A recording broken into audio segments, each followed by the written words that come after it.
नमस्कार, बहुत स्वागत है आपका डेली 24 भारत में। मैं हूं आपके साथ अनीता शर्मा। शुरुआत करते हैं देश दुनिया की बड़ी खबरों से। चैत्र नवरात्र के महानवमी और रामनवमी के पावन अवसर पर देश भर में गहरी आस्था और श्रद्धा का माहौल देखने को मिल रहा है। उत्तर प्रदेश के प्रयागराज में हजारों श्रद्धालु सुबह से ही संगम घाट पर एकत्रित हुए हैं, जहां उन्होंने पवित्र स्नान करके पूजा अर्चना की और मां दुर्गा और भगवान राम का आशीर्वाद प्राप्त किया। वहीं मध्य प्रदेश के ग्वालियर में स्थित माता मंदिर में भक्तों की भारी भीड़ उमड़ी, जहां पर लोगों ने विधि विधान के साथ पूजा अर्चना की और सुख समृद्धि की कामना की। दूसरी ओर जम्मू कश्मीर के कटरा में स्थित श्री माता वैष्णो देवी मंदिर में भी श्रद्धालुओं का जनसैलाब देखने को मिला। भक्तों ने लंबी कतारों में लगकर माता के दर्शन किए और पूजा क्षेत्र में भक्ति और उत्साह का अद्भुत वातावरण देखने को मिला।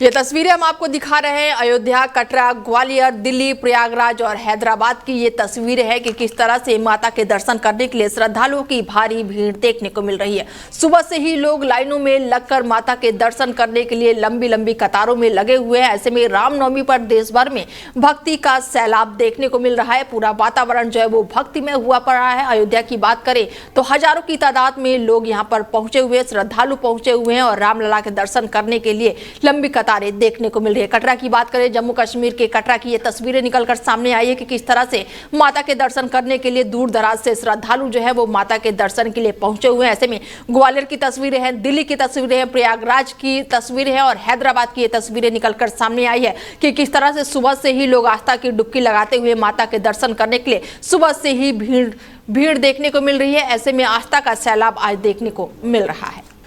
खबरों में आगे बढ़ती हैं और पेट्रोल डीजल पर एक्साइज ड्यूटी में बड़ी कटौती देखने को मिल रही है। डीजल पर टैक्स जो है वो शून्य है और आम जनता को राहत मिली है। बड़ी जानकारी आपको दे दें कि पेट्रोल डीजल पर एक्साइज ड्यूटी में बड़ी कटौती की गई है और डीजल पर टैक्स शून्य है और आम जनता को बड़ी राहत मिली है। बड़ी जानकारी दे दें कि वैश्विक संकट के बीच सरकार का बड़ा फैसला निकलकर सामने आया है। केंद्र सरकार ने देश में बढ़ते वैश्विक ऊर्जा संकट को देखते हुए बड़ा फैसला लिया है। सरकार ने पेट्रोल पर लगने वाले उत्पादन शुल्क को 13 रुपए प्रति लीटर से घटाकर सिर्फ 3 रुपए प्रति लीटर कर दिया है, जबकि डीजल पर यह शुल्क जो है पूरी तरह से समाप्त कर दिया गया है। यानी कि इसे शून्य कर दिया गया है और ये निर्णय जो है ऐसे समय पर लिया गया है जब ईरान और इजराइल और अमेरिका के बीच जारी तनाव और संघर्षों के कारण अंतर्राष्ट्रीय स्तर पर कच्चे तेल की आपूर्ति प्रभावित हो रही है, जिससे कीमतों में तेज बढ़ोतरी की आशंका बनी हुई है। सरकार का उद्देश्य है कि आम जनता को बढ़ती महंगाई से राहत देना और पेट्रोल डीजल की कीमतों को नियंत्रित करना है ताकि परिवहन और रोजमर्रा की वस्तुओं पर इसका नकारात्मक असर कम हो। हालांकि ईरान के कच्चे तेल की आपूर्ति में बाधा आई है, फिर भी भारत ने पहले से तैयारी करते हुए अन्य देशों से अगले 60 दिनों के लिए पर्याप्त कच्चे तेल की व्यवस्था सुनिश्चित कर ली है। और इस कदम से ये भी साफ संकेत मिलता है कि सरकार ने केवल मौजूदा संकटों से निपटने के लिए सक्रिय है, बल्कि देश की ऊर्जा सुरक्षा को भी प्राथमिकता दे रही है। बड़ी जानकारी आपको दे दें कि वैश्विक संकट के बीच सरकार का ये बड़ा फैसला निकलकर सामने आया है। ऐसे में पेट्रोल डीजल पर एक्साइज ड्यूटी में बड़ी कटौती की गई है। बड़ी जानकारी आपको दे दें कि डीजल पर वैश्विक संकट के बीच सरकार का ये बड़ा फैसला है और ऐसे में 60 दिनों के कच्चे तेल की आपूर्ति जो है वो सरकार ने सुनिश्चित की है। डीजल पेट्रोल पर एक्साइज ड्यूटी में बड़ी कटौती की गई है। डीजल पर टैक्स जो है वो शून्य है और आम जनता को ये बड़ी राहत दी गई है। वैश्विक संकट के बीच सरकार का ये बड़ा फैसला निकलकर सामने आया है। 60 दिनों के कच्चे तेल की आपूर्ति सुनिश्चित की गई है। ऐसे में सरकार की और हमारे साथ अमित जी जुड़ चुके हैं और उनसे जानते हैं कि किस तरीके से देख रहे हैं, क्योंकि इस संकट के बीच सरकार ने जो बड़ा फैसला लिया है उसको आम जनता को कैसे फायदा मिलेगा। अमित जी। हाँ, देखिए, जो कस्टम एक्साइज ड्यूटी में कटौती की गई है वो जो पैनिक क्रिएट किया गया अपोजिशन के द्वारा, तो उसको काउंटर करने का ये एक साधारण सा नैरेटिव है कि सरकार जो है इस तरीके का काम कर रही है। और अभी ध्यान रखिए, कुछ दिन पहले ही हिमाचल गवर्नमेंट ने 5 रुपए का सेस टैक्स लगाया था डीजल और पेट्रोल के ऊपर। तो सरकार अपने हिसाब से जो पैनिक क्रिएट हुआ उस पर कर रही है, बस ऑयल और डीजल की सप्लाई बरकरार रहे ये सुनिश्चित करना होगा, क्योंकि आप देखिए हर जगह पेट्रोल पंप पे मारामारी लगी हुई है। बिल्कुल, ऐसे में जो तस्वीरें निकलकर सामने आई थी अमित जी की पेट्रोल पंपों पर जो लंबी लंबी लाइनें लगी है, हालांकि सरकार ने साफ कहा है कि पैनिक ना हो और तेल पर्याप्त मात्रा में है, लेकिन फिर भी लोग लाइन में लगे हुए हैं। ऐसे में अब दाम में कटौती होना, तो ये किस तरीके से आम जनता के लिए, क्या पेट्रोल पंपों पर लाइन नहीं लगेगी? ये पेट्रोल पंप पे ये जो पैनिक क्रिएट हुआ था उसी को काउंटर करने के लिए ये काम किया गया, जो मैंने पहले भी कहा। देखिए ऑलरेडी भारत पे 106% तक एक्शन देते हैं डीजल और पेट्रोल, ठीक है। तो उसमें अगर 1-2% या 1-2 रुपए की कटौती हो भी जाए तो कुछ फर्क नहीं पड़ता है। लेकिन सरकार का ये कदम सराहनीय है, क्योंकि मोदी जी अभी कोविड की भी वार्निंग दे चुके हैं। बिल्कुल। तो जैसा कि पहले हुआ है, जब किसी सत्ता का कोलैप्स होता है तो महामारी आती है, चाहे 1820 के आसपास हो, चाहे 17वीं शताब्दी का हो, चाहे अभी का हो, शताब्दी में हो। बिल्कुल, युद्ध ही है। ऐसे में कह सकते हैं कि 60 दिनों के कच्चे तेल की आपूर्ति जो है वो सुनिश्चित की गई है। ऐसे में 60 दिनों के बाद फिर हालात ऐसे ही हो जाएंगे? नहीं, एज इट इज मैंने आपके चैनल पे पहले ही कहा था कि 1.5 महीने से 2 महीने के अंदर ये युद्ध जो है वो कंक्लूड हो जाएगा, उसमें कोई टेंशन वाली बात नहीं है। ये शुरू से ही उसी डिमांड पे है कि अमेरिका को पश्चिम एशिया खाली करना है, पहली शर्त है, ये निश्चित तौर पे होगा। और दूसरी शर्त ये कि ईरान में सत्ता परिवर्तन होगा, वो भी होके रहेगा, क्योंकि आप देखिए ना, उन्होंने सारे लीडर को एलिमिनेट करने का सिस्टम उनका। पर ईरान तो पीछे नहीं हट रहा है अमित जी। वो ईरान पीछे कहाँ हटेगा? आप बात को समझने की कोशिश करिए कि ईरान कहाँ लड़ाई कर रहा है। भाई लड़ाई मेरी आपसे हो रही, मैं गाली आपके पड़ोसी को दे रहा हूँ। भाई मुझे अटैक करना है तो मैं इजराइल पे मारूं ना, जितनी मिसाइलें हो सकती हैं। इजराइल तो युद्ध कर ही रहा है। इधर ट्रम्प जो है वो लगातार 5 दिनों की मोहलत दे रहे हैं, 10 दिनों की मोहलत दे रहे हैं कि 10 दिनों तक हम ऊर्जा जो क्षेत्र है वहां पर बम विस्फोट नहीं करेंगे। तो इसमें क्या लग रहा है कि पीछे कौन हट रहा है? ट्रम्प पीछे हट रहे हैं, ईरान पीछे हट रहा है, या इजराइल पीछे हट रहा है? कहीं ट्रम्प पीछे नहीं हट रहा है। ईरान ने वार्निंग दे दी है कि आप आइए, हम करेंगे। उन्होंने बोल दिया ग्राउंड इन्वेजन के लिए। तो आप कुछ दिन में देखेंगे कि अमेरिकी फोर्सेस जो हैं मे भी वो जल्दी ही ईरान की धरती पे पहुंच जाएंगी।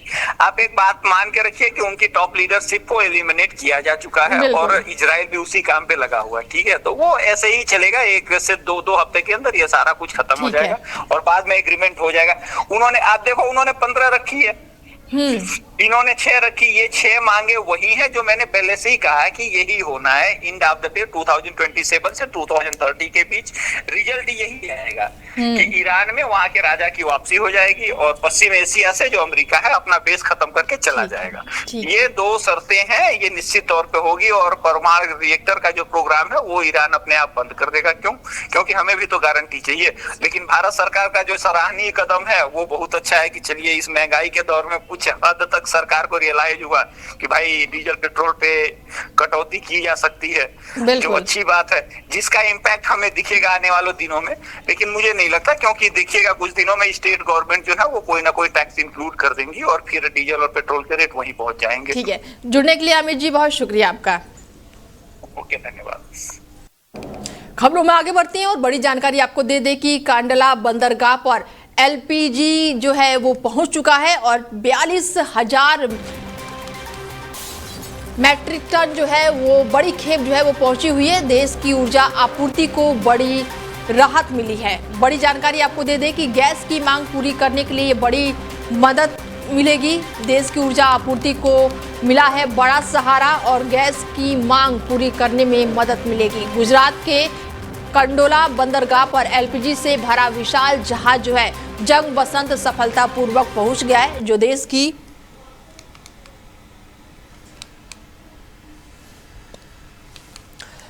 की ऊर्जा आपूर्ति के लिए एक बेहद ही महत्वपूर्ण उपलब्धि मानी जा रही है। और ऐसे में लगभग 42,000 मैट्रिक टन एलपीजी की बड़ी खेप भारत लाई गई है और इस आपूर्ति से घरेलू और औद्योगिक क्षेत्र में गैस की उपलब्धता को मजबूत करने में मदद मिलेगी, खास करके ऐसे समय में जब वैश्विक स्तर पर ऊर्जा संसाधनों को लेकर अनिश्चितता बनी हुई है। अधिकारियों के अनुसार इस तरह की बड़ी खेप जो है देश के कई विभिन्न हिस्सों में गैस की मांग को पूरा करने और आपूर्ति श्रृंखला को सुचारू बनाए रखने से अहम मानी गई है, जिससे आम उपभोक्ताओं पर किसी तरह की कमी या फिर दबाव का असर ना पड़े। बड़ी जानकारी आपको दे दें कि एलपीजी का जो गैस है वो भारत पहुंच चुका है, जहाज भारत पहुंच चुका है। ऐसे में 42,000 मैट्रिक टन जो है वो पहुंचा हुआ है। देश की ऊर्जा आपूर्ति को बड़ी राहत मिली है। बड़ी जानकारी दे दे कि इससे में बड़ी मदद मिली है। एलपीजी जंग बसन जो है वो भारत पहुंच चुका है। करीब $17 मिलियन की अंतर्राष्ट्रीय ड्रग्स तस्करी से जुड़े मामले में एक बड़ा खुलासा निकलकर सामने आया है। बड़ी जानकारी, $17 मिलियन ड्रग्स केस में बड़ा खुलासा हुआ है और गुरमीत सिद्धू ने यूएस कोर्ट में कबूला जुर्म। बड़ी जानकारी आपको दे दें कि अंतर्राष्ट्रीय तस्करी नेटवर्क का पर्दाफाश जो है वो संभव है। ऐसे में आरोप है, आरोपी को हो सकती है कड़ी सजा। बड़ी जानकारी कि आरोपी गुरमीत सिंह ने अमेरिका की एक अदालत में अपने अपराध को स्वीकार कर लिया है, जिससे जांच एजेंसियों को पूरा नेटवर्क के बारे में अहम जानकारी मिलने की संभावना बढ़ गई है। बताया जा रहा है कि यह मामला बड़े स्तर पर नशीले पदार्थों की अवैध सप्लाई और वितरण से जुड़ा हुआ था, जिसमें कई देशों के बीच तस्करी का जाल फैला हुआ था। कोर्ट में दोष स्वीकार करने के बाद से अब गुरमीत सिद्धू को कड़ी सजा का सामना भी करना पड़ सकता है। अधिकारियों के मुताबिक इस कबूलनामे से ड्रग्स सिंडिकेट के अन्य सदस्य, उनकी कार्यप्रणाली और अंतर्राष्ट्रीय कनेक्शन का खुलासा हो सकता है। और ये मामला न केवल कानून प्रवर्तन एजेंसी के लिए बड़ी सफलता माना जा रहा है, बल्कि इससे वैश्विक स्तर पर ड्रग्स तस्करी के खिलाफ चल रही कार्रवाई को भी मजबूती मिलने की उम्मीद जताई जा रही है। वहीं तेहरान में हमले से लगातार तनाव जो है वो बढ़ गया है। बड़ी जानकारी दे दें कि तेहरान में हमले से बढ़ा तनाव। इजराइल ने स्ट्राइक का किया दावा, ईरान ने दी कड़ी प्रतिक्रिया की चेतावनी और मध्य पूर्व में बढ़ सकता है संघर्ष। ईरान की राजधानी तेहरान में हाल ही में एक हमले ने क्षेत्रीय तनाव को और बढ़ा दिया है। रिपोर्ट के अनुसार इजराइल ने इस स्ट्राइक को अंजाम देने का दावा किया है, जिसे कथित तौर पर ईरान के सरकारी इंफ्रास्ट्रक्चर को निशाना बनाया गया है। बताया जा रहा है कि हमले का उद्देश्य रणनीति और प्रशासनिक ठिकानों को कमजोर करना था। हालांकि इसकी आधिकारिक पुष्टि और नुकसान का पूरा आकलन अभी सामने नहीं आया है और इस घटना के बाद से पूरे क्षेत्र में तनाव और अनिश्चितता का माहौल गहरा गया है। ईरान ने इस हमले को गंभीर उकसावे की कार्रवाई करते हुए कड़ी प्रतिक्रिया देने का संकेत दिए। वहीं अंतर्राष्ट्रीय समुदाय इस स्थिति पर नजर बनाए हुए, क्योंकि इस तरह की घटनाएं मध्य पूर्व से पहले से ही जारी तनाव और भड़का सकती है। विशेषज्ञों का मानना है कि यदि हालात नहीं संभाले गए तो ये टकराव व्यापक संघर्ष का रूप ले सकती है, जिसका असर जो है वो वैश्विक राजनीति और ऊर्जा बाजारों पर भी पड़ सकता है। वहीं रुपए में ऐतिहासिक गिरावट दर्ज की गई है। डॉलर के मुकाबले 94.15 का रिकॉर्ड स्तर है। महंगाई बढ़ने की आशंका स्थिति पर आरबीआई और सरकार की नजर। भारतीय मुद्रा में बड़ी गिरावट जो है वो दर्ज की गई है, जहां पर रुपए अमेरिकी डॉलर के मुकाबले अब तक का सबसे निचले स्तर पर पहुंच चुका है। ताजा आंकड़ों के अनुसार रुपए गिरकर 94.15% प्रति डॉलर के रिकॉर्ड स्तर तक पहुंच गया है, जो देश की आर्थिक स्थिति और वैश्विक वित्तीय दबाव को दर्शाता है। विशेषज्ञों का मानना है कि अंतर्राष्ट्रीय बाजार में डॉलर की मजबूती, कच्चे तेल की बढ़ती कीमतों और विदेशी निवेशकों द्वारा पूंजी निकासी जैसे कई कारण जो है इस गिरावट का पीछे जिम्मेदार है। और इस गिरावट का सीधा असर आम लोगों की जिंदगी पर भी पड़ सकता है, क्योंकि इसका आयाती वस्तुएं जो है वो महंगी होगी, जिससे महंगाई बढ़ने की आशंका बनी रहेगी और खास तौर पर पेट्रोल, डीजल, इलेक्ट्रॉनिक सामान और अन्य विदेशी उत्पादकों की कीमतों में बढ़ोतरी हो सकती है। ऐसे में रुपए में भारी गिरावट दर्ज की गई है और सीधे आपको लेकर चलते हैं हमारे मैनेजिंग एडिटर के पास और उनसे जानते हैं कि ऐतिहासिक तौर पर ये गिरावट दर्ज की गई है, महंगाई बढ़ने की आशंका भी जताई जा रही है, तो सर किस तरीके से देख रहे हैं इसको? नहीं, बिल्कुल मुझे लग रहा है कि युद्ध की मार अब सीधे तौर पर ग्राहकों को, आम जनता को पड़ने वाली है। बिल्कुल। जैसे पेट्रोल के, डीजल के दामों की बढ़ने की शुरुआत हुई है, उसके बाद में छोटे छोटे खाद्य पदार्थ और कृषि से जुड़े हुए चीजों पे, खाद और जितनी उस पे भी मुझे लगता है धीरे धीरे महंगाई बढ़ने वाली है। और ये देखो, इसके संकेत खुद प्रधानमंत्री मोदी ने भरी संसद में अभी कुछ दिन पहले दे दिए थे कि युद्ध की स्थिति जो इस समय है विकराल तो है ही, और लेकिन इससे निपटने के लिए कोरोना से भी उन्होंने जोड़ा कि आगे भी हमें तैयार रहना चाहिए। तो जाहिर सी बात है, देश का मुखिया जब किसी चीज को अंकित करता है और किसी चीज के लिए इशारा करता है तो उनको पता होता है कि आगे होने वाला क्या है। तो जाहिर सी बात है, हम सबको इस बार कमर कसनी चाहिए। महंगाई को लेके कोई ऐसा क्षेत्र नहीं है जिसमें महंगाई ना बढ़ने वाली है। अब दूसरा, अगर पॉलिटिकल पहलू पे अगर हम बात करें तो होता क्या है, जैसे हमेशा हमारे देश में कहीं ना कहीं चुनाव होते ही रहते हैं अब भी 5 राज्यों के चुनाव की बिल्कुल बच चुका है, तारीखों की घोषणा हो चुकी है और नामांकन प्रक्रिया मेरे ख्याल से शुरू होने ही वाली है। तो इन चुनावों को देखते हुए सरकार किसी भी सूरत में वो कहते हैं ना, अपने पैरों पे कुल्हाड़ी नहीं मारना चाहती। अगर बाई चांस अगर सीधे सीधे तौर पे अगर किसी चीज में अगर प्राइस को हाई कर दिया गया, वृद्धि कर दी गई, तो जाहिर सी बात है वो जनता उनसे नाराज हो जाएगी और चुनाव का जो रिजल्ट है वो विपरीत हो जाएगा। और ऐसे में किसी तरीके से सरकार नहीं चाहेगी कि वो नुकसान उठाए। बिल्कुल, ऐसे में सर गैस को लेकर जो लंबी लंबी कतारें अभी तक हम देख रहे हैं, महंगाई को लेकर आम जनता भी काफी परेशान है, तो एक बार फिर से कह सकते हैं कि अब एक बार फिर से लोगों को लाइनों में लगना पड़ेगा, क्योंकि इलेक्ट्रॉनिक सामान जो है वो महंगे होंगे, रोजमर्रा की जो चीजें हैं यूज होती हैं वो भी महंगे हो जाएंगे, तो आम जनता पर इसका कितना असर पड़ेगा? नहीं, ये जो प्रॉब्लम जो आप बता रही है कंटिन्यू है, ये कोई आज से नहीं है, लगभग 2-3 हफ्ते से हो गए जब से वॉर को चलते हुए। आज मेरे ख्याल से 27-28वां दिन है, तो मोटा मोटा 1 महीना हो चुका है। 1 महीने से लाइन में लोग लगे हुए हैं। और जबकि गैस किल्लत की जहां तक आपने बात करी, सरकार ने एक टाइम फ्रेम दे दिया गया, एक अवधि दे दी गई है कि अगर 1 सिलेंडर अगर आपने आज बुक करवाया तो अगले 25 दिन तक आप बुक नहीं करा पाओगे। तो जाहिर सी बात है कि अगर आपके घर में 10 लोग खाने वाले हैं, 8 लोग खाने वाले हैं, तो 25 दिन तो गैस चलेगी नहीं आपकी। बिल्कुल, आपको फिर परेशानी उठानी पड़ेगी। अब सरकार तो आपको सिलेंडर देगी नहीं, क्योंकि 25 दिन का उन्होंने टाइम फ्रेम कर दिया है। तो जाहिर सी बात है फिर आपको ब्लैक में लेना पड़ेगा। 1000 रुपए का या 800-900 का जो भी सिलेंडर है वो आपको 2500-3000 रुपए का भी लेना पड़ेगा और लाइन में फिर आपको लगना पड़ेगा। हालांकि मुझे जहां तक लग रहा है कि कल परसों से जब हम लोग इस तरह की खबरों पे नजर बनाए हुए हैं, सरकार अभी मानने को राजी नहीं है। सरकार नहीं कह रही है कि इन चीजों से, इन प्रॉब्लम जो हम बता रहे हैं, लाइन लगी हुई है, गैस की किल्लतों से इत्तेफाक नहीं रख रही है। मुझे लगता है रखना चाहिए, क्योंकि जनता से सरकार है, सरकार से जनता नहीं है। अगर जनता रुष्ट हो जाए, ठीक है, आपके पास बहुमत है, आप सरकार में हो, लेकिन वो बहुमत और सरकार की देन कौन है? जनता है। जनता की प्रॉब्लम को जब आप इग्नोर करोगे तो जाहिर सी बात है आने वाले समय में उसका खामियाजा आपको भुगतना पड़ेगा। गैस क्राइसिस है, इसमें कोई दो राय नहीं है। और पीछे से जितनी भी इंपोर्ट हो रही है गैस वगैरह, भाई होर्मुज में हमारे कई सारे जहाज फंसे पड़े हैं, ये तथ्यात्मक है, ये ईरान ने कह दिया है। लेकिन हमारे यहाँ वो खबरें आती है, आज 4 जहाज छोड़ दिए गए, 5 छोड़ दिए गए, अब हमें मित्र कह दिया गया। लेकिन यथा स्थिति ये है, संकट बरकरार है अभी। बिल्कुल, जुड़ने के लिए बहुत शुक्रिया सर।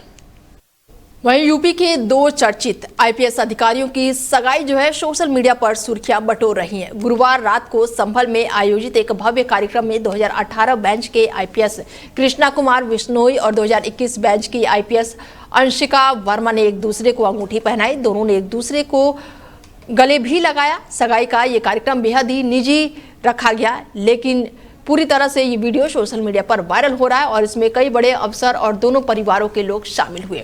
दोनों आईपीएस अफसरों की शादी के बाद कार्यक्रम जो है वो राजस्थान में होगा। संभल के यारा फर्टिलाइजर कैंपस में रिंग सेरेमनी का आयोजन किया गया और दोनों आईपीएस अफसरों की 27 मार्च को बाड़मेर जिले में हल्दी सेरेमनी है और ऐसे में 28 मार्च को शादी है, 30 मार्च को जोधपुर में रिसेप्शन है और फिर 29 मार्च को मुख्य विवाह समारोह यानी कि फिर होंगे। और दोनों अफसरों ने स्टेज पर गाना भी गाया और ऐसे में वीडियो सोशल मीडिया पर तेजी से वायरल हो रही है। और इस दौरान बिश्नोई ने अंशिका को गोद में उठा लिया है।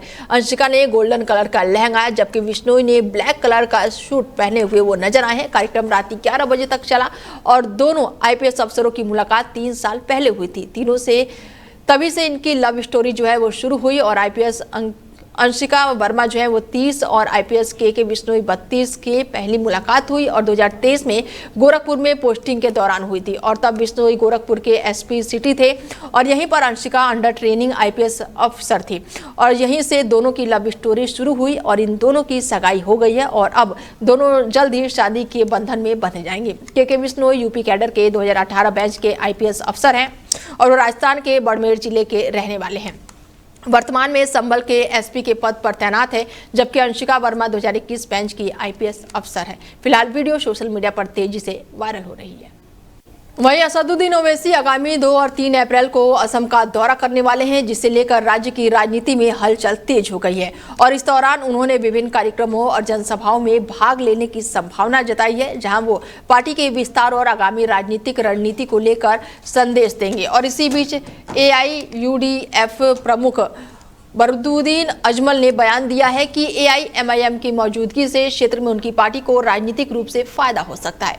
अजमल के इस बयान को राज्य की सियासत में संभावित समीकरणों के संकेत के तौर पर देखा जा रहा है। उनका मानना है कि ओवैसी की पार्टी के सक्रिय होने से कुछ वोटों का बंटवारा इस तरह होगा जिससे उनकी पार्टी को लाभ मिल सकेगा। वहीं राजनीतिक विशेषज्ञ इसे असम में आगामी चुनाव को लेकर नई रणनीति और गठजोड़ की संभावना के रूप में देख रहे हैं। ओवैसी का ये दौरा राज्य की राजनीतिक दिशा पर असर डाल सकता है और विभिन्न दलों के बीच प्रतिस्पर्धा को और तीखा बना सकता है। ऐसे में असदुद्दीन ओवैसी का ये दौरा बेहद ही खास माना जा रहा है। आने वाले समय में चुनाव होने वाला है, जिसके बाद से अब इस चुनाव की जो सरगर्मियां है उसको देखते हुए बेहद ही ये खास मानी जा रही है।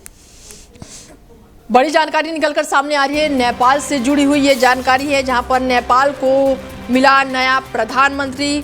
बलेन्द्र शाह आज लेंगे शपथ और राष्ट्रपति ने किया नियुक्त। बड़ी जानकारी आपको दे दें कि नेपाल में राष्ट्रीय स्वतंत्र पार्टी RSP ने गुरुवार को वरिष्ठ नेता बलेन्द्र शाह को अपने सांसदीय दल का नेता चुन लिया है और ऐसे में ये बड़ी जानकारी निकलकर सामने आ रही है कि नेपाल को नया प्रधानमंत्री मिल चुका है। बड़ी जानकारी आपको दे दें, नेपाल से जुड़ी हुई ये खबर है, जहां पर प्रधानमंत्री नेपाल के नए मिल चुके हैं और ऐसे में शुक्रवार यानी कि 27 मार्च 2026 को शपथ लेंगे और उनका शपथ ग्रहण समारोह कई कारणों से बेहद ही खास माना जा रहा है। कार्यक्रम के मुताबिक बलेन्द्र शाह 27 तारीख को दोपहर भारतीय समय के अनुसार 12:34 पर शपथ लेंगे और कई हिंदू राष्ट्रीय मौके पर मौजूद रहेंगे। ऐसे में इस मौके को बेहद ही खास माना जा रहा है। 7 राष्ट्रीय स्वतंत्र पार्टी यानी कि RSP ने उन्हें पार्टी का संसदीय दल का नेता चुन लिया है और राष्ट्रीय स्वतंत्र पार्टी ने आम चुनाव में 275 में से 182 सीटें जीतकर इतिहास रच लिया है। नेपाल में 27 साल के बाद ये पहला मौका है जब किसी पार्टी को इतना प्रचंड बहुमत मिला है और इस दौरान नेपाल के संभावित मंत्रिमंडल में कई लोगों के नाम शामिल हैं। ऐसे में बलेन्द्र शाह जो है वो नेपाल के एक युवा और चर्चित नेता है। वो इंजीनियर भी रहे हैं और पहले रैपर के रूप में भी वो जाने जाते थे। पिछले कुछ सालों में वो तेजी से राजनीति में आगे बढ़े और खास पहचान बना चुके हैं। बलेन्द्र शाह का पूरा नाम जो है वो बलेन्द्र शाह है। उनका जन्म जो है 1990 में हुआ था। उन्होंने सिविल इंजीनियर की पढ़ाई भी की है। फिलहाल खबरें लगातार जारी है, बने रहिए आप हमारे साथ और देखते रहिए DL 24 भारत। नमस्कार।